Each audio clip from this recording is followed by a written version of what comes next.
e la societatea care trebuia să fie la celălalt și viceversa. Viceversa? Adică cum viceversa? N-ați câștigat?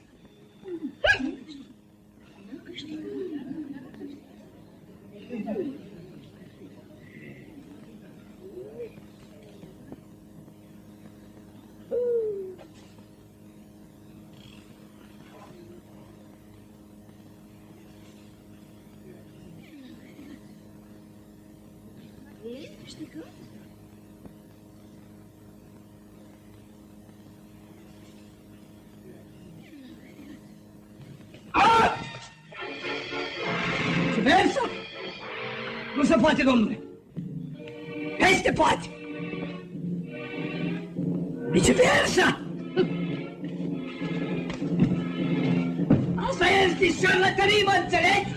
Vă-mi faci o minte pe dumneavoastră să mai îmblați de acum încolo cu infamii și să vă bate joc de oameni. Fiindcă este o exploatare, da, să nu vă mai saturați. Avantii!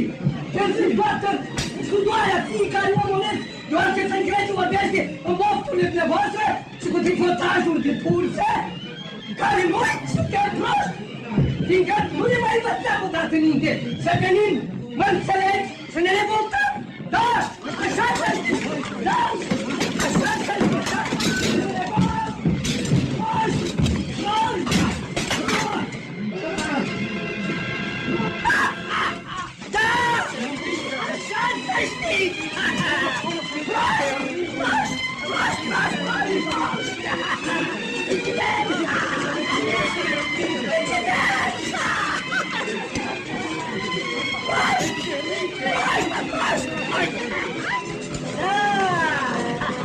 să ne revoltăm!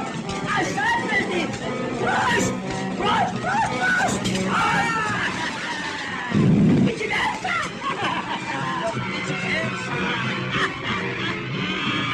Viceversa! Viceversa!